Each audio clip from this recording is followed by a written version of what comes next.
كابتن ابراهيم، يعني وانت داخل الاستوديو حاسس ان انت مش ابراهيم حسن اللي بيضحك وبيهرج، وحاسس كده ان انت شويه النهارده مش مبسوط. فسالتك قلت لك انا مزعلك في حاجه، قلت لي لا انا شويه من الماتش يعني. الماتش يعني زعلان ليه طيب؟ زعلان من نتيجه المباراه. يعني انا حاسس ان احنا وشايف ان كان احنا بالنسبه لنا النتيجه الماتش كله في صالحنا، واحنا احق ان احنا نفوز نادي الزمالك احق باللي يفوز بالمباراه. الامكانيات البدنيه والفنيه والتكتيكيه حتى التدريبيه، حتى المدرب تفوقنا الحمد لله في كل حاجه. يعني حسام تفوق كويس جدا. احنا كناش متوقعين بصراحه، كلنا قبل المباراه كنا قاعدين قلنا خلاص الاهلي فارق ب5 نقط، وكنتش متوقع بصراحه الشكل كويس اللي ظهر بيه نادي الزمالك. انا كنت متفائل، ومن بعد مباراه المصري عادي جدا. مباراه المصري طبعا خساره ما كانتش متوقعه والواحد ما كانش منتظرها، بس احنا بالنسبه لنا دي محطات بالنسبه كجهاز وكده واللعيبه، محطه عدت وخلاص. انما احنا شايفين ان احنا من اول الدوري احنا شغالين كويس قوي، في تعب، في الناس كلها كانت في ايام الثوره كلها كانت في بيوتها. في الناس كانت خايفه تنزل، والناس صعب الظروف انها كانت تنزل عشان الظروف كانت البلد مش كويسه. احنا كنا الفريق الوحيد او الناس الوحيده في اي شغل في اي مجال اللي شغالين كان نادي الزمالك جهاز ولاعيبه، فتعبنا. فالواحد يعني كان الهدف، كنا اليوم ده مستنيين المباراه بتاع امبارح دي، ومستنيين الفتره الاخيره الحسم الماتشات الاخيره عشان نلعب على بطوله الدوري. ايه اللي زعلك امبارح غير نتيجه اللقاء؟ يعني غير نتيجه اللقاء، ايه اللي حسسك ان انت ما كنتش مبسوط، او حاسس ان في هجوم عليك مثلا او على كابتن حسام؟ لا، حاجات كتير. انا حاسس نمره واحد بان المباراه بتاعتنا ان احنا في ظلم واقع احنا ما فيش مباراه بتطلع لنادي الزمالك الا لما بيحصل لازم في ظلم واقع صعب جدا عليك. ما فيش في ماتش كوره، ما فيش مباراه رياضيه ولا في اي مجال في الرياضه، في اي لعبه بتطلع كل فرقه كل ماتش لازم يبقى فيه ظلم، ولازم يبقى فيه غلطات تاثر على نتيجه المباراه وعلى نقاط المباراه بالنسبه لنادي الزمالك. طب تيجي نقرب كده شويه ونتكلم اكثر صراحه ونقرب من الموضوع. يعني انت زعلان من امبارح من الموقف اللي هو يعني الحكم؟ انا عايز اسال سؤال. بس الحكم كان ماشي يا كابتن ابراهيم كويس برضه يعني طول المباراه. ما انا بتكلم، ما انا هكلمك. ما هو انت طول المباراه وحاجه بسيطه، حاجه غلطه او غلطتين بتخلص على تعبك كله، تعب 90 دقيقه، او تعب المباراه اللي انت عملتها، او تعب موسم. يعني انت بتتكلم يعني ايه حكم 2 لعيبه وحكم اوروبي، وهي معروفه في اتحاد دولي في الفيفا او في اوروبا بيحترموا البني ادم او بيحترموا الادميه. انت راجل دلوقتي، واهم حاجه سلامه اللعيبه، اهم حاجه الفيفا بتعملها سلامه اللعيبه، الفير بلاي طبعا. الفير بلاي. انت عندك 2 لعيبه واقعين على الارض، تمام؟ انت جواك سوء نيه كحكم، سوء نيه من ناحيه ال2 لعيبه اللي واقعين دول. انك بتقول بيمثلوا. طب بيمثلوا ايه اللي ممكن تعمله؟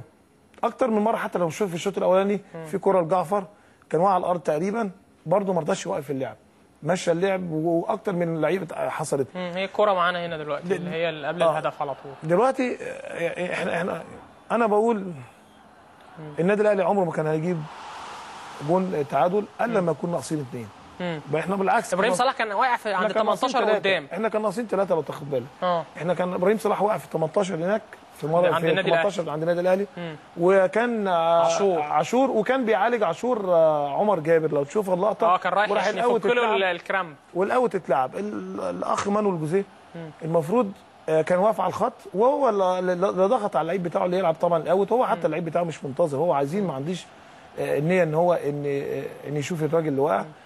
طبعا بمساعده الحكم لقى. طب انت حاسس ان الحكم مثلا يا كابتن ابراهيم قصد الموضوع ده، او كان عايز مثلا النادي الاهلي يتفوق في اللقطه دي؟ انا اشك ان في الحكم ده لما بيجي مصر، اصل هم جابوا الكاميرا على الحكم وعاشور واقع. عاشور اساسا الكوره ما حدش لمسه. عاشور في الاعاده هو شاط الكوره، بس هو دكتور مصطفى قال هو جاله كرامب. طب ايه المشكله؟ ولعيب تاني واقع هناك، ما سلامه اللعيب ده ما تشوفه، ايه المشكله؟ اللعيب دوت وقع او 2 لعيبه واقعين، طب ما انا صفر واقف اللعيب دوت اتعالج دقيقه او نص دقيقه او اي حاجه. لو اتعالج دقيقه احسب ده وقت ضايع، عشان حتى لو الفرد طب وائل جمعه بيقول لك ايه وانت بتقول له ايه يا كابتن ابراهيم في اللقطه دي؟ ما يعني بيدافع، ما هو طبعا بيقول اي حاجه يعني. جون دخل، فهم انت عارف لما انت لعيب كوره لما يبقى لعيب فرحان ان النتيجه في صالحه فبيقعد يهديك وبتاع، ومفيش كان يعني كلام كويس، وائل كويس مفيش مشكله، بس هو بيحاول يهدي. بقول له الاثنين لاعبين المفروض يوقف، قال لي يا كابتن ومش عارف اصل هم ما فهمش حاجه ولا حاجه، مش فاكر بالظبط يعني.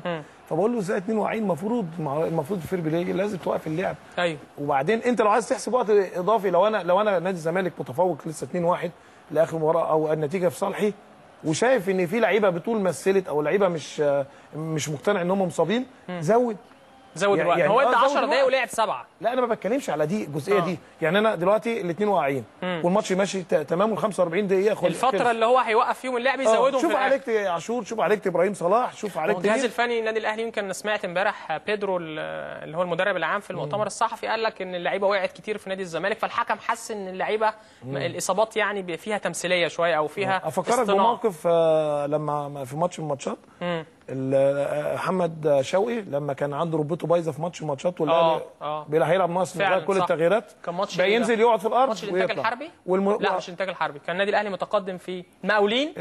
لا مش مقاولين، مع الشرطه المقاولين اللي الجيش ما اعرفش.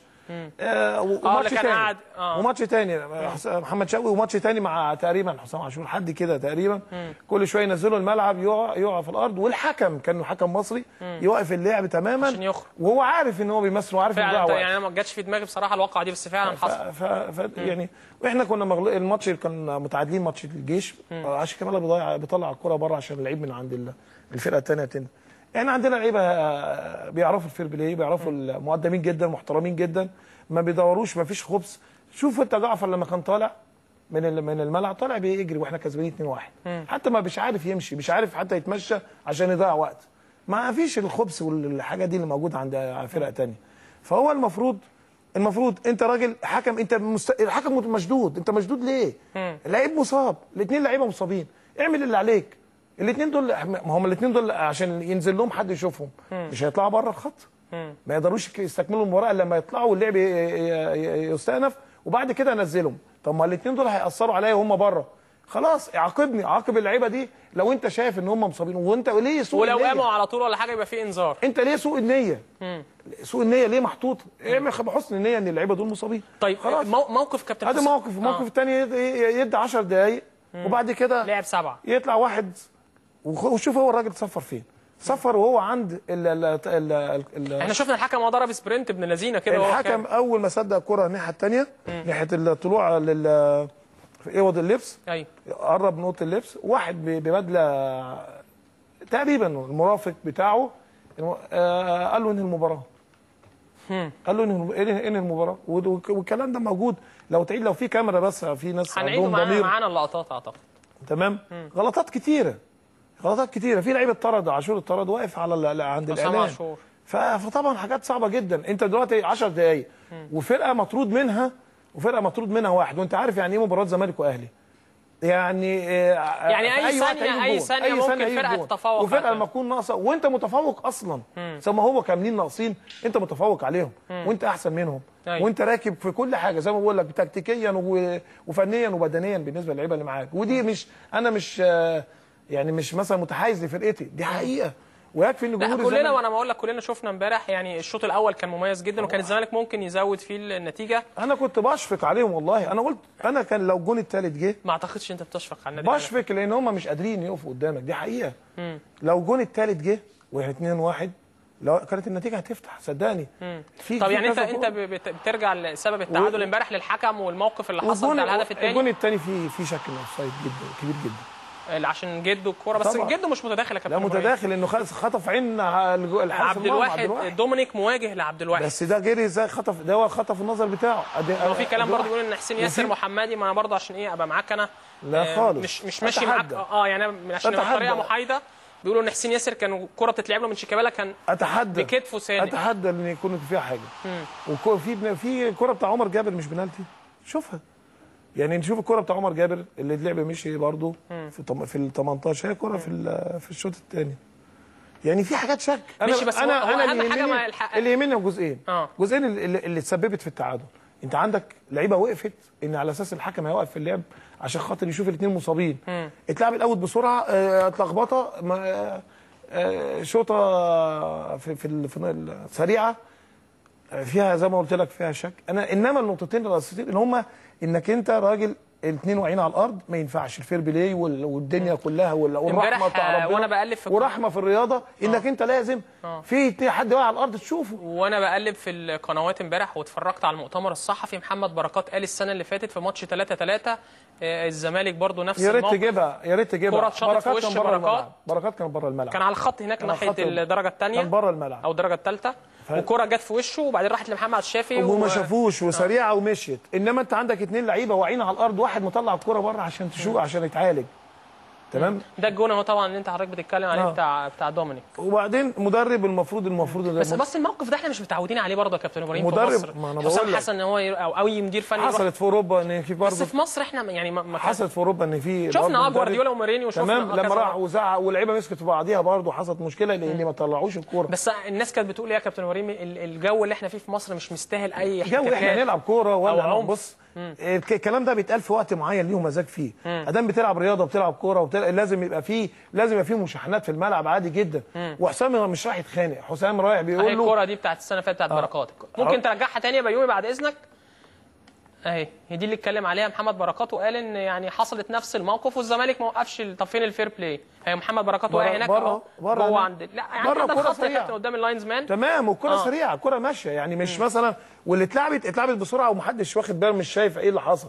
انما انت والكره مستمره في الملعب. انا بتكلم دلوقتي انت ايه اللي استدعي الحكم ان يبقى مستثار بالطريقه دي ان ما يرضاش الكره بره ويلعب الكلام ده. لو الكره في الملعب نقول اصلي ما خدش باله، انما الكره طلعت بره والراجل طلع الكره بره عشان رجاله شد واحد تاني زميله قاعد في ال 18 ما خلاص اصفر يعني واحسب وقت ضايع زي ما انت عايز. حتى لو انا كنادي الزمالك كسبان زي ما انا النتيجه 2-1 وعايز وشفت ان في وقت ضايع كتير احسب انا مش بمانع.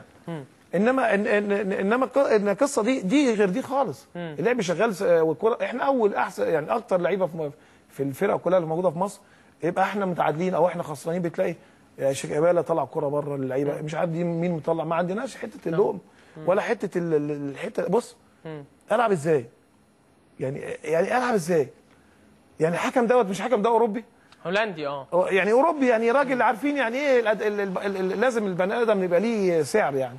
ما فيش كده خالص بتحصل. اتحداك يحصل في هولندا كده، اتحداك ان يحصل في هولندا 2 لعيبه قاعدين ويحصل كده. اللعيبه وقفت على ان اللعب ان في 2 هيتعالجوا. ما ينفعش كابتن ابراهيم قبل ما تتعادلش معايا سرقه. ما تاخدش نقطه مني سرقه.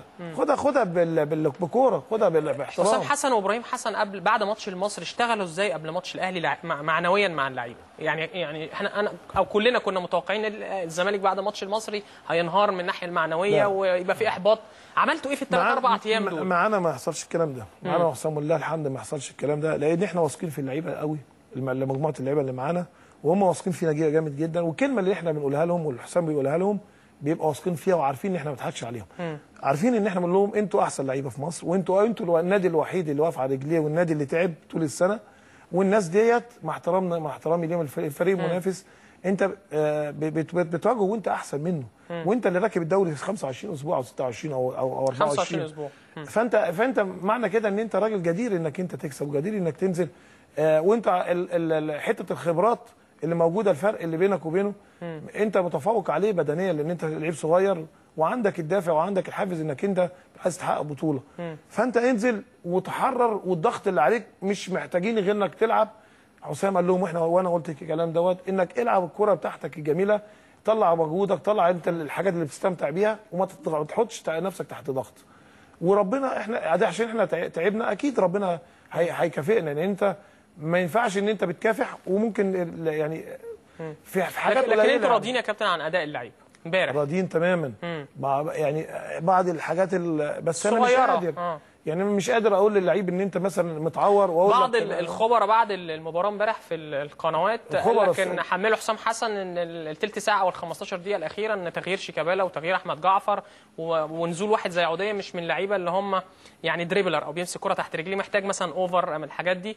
قال لك ان حسام هو اللي ضغط نادي الزمالك. اولا دكه الاحتياط اللي معانا كان في عوديه وفي علي وفي حسام عرفات وفي احمد توفيق وفي هاني سعيد وفي جنش حارس المرمى. حارس المرمى تمام. اول تغيير كان المفروض احنا الشوط الثاني عادي، تكتيك عادي.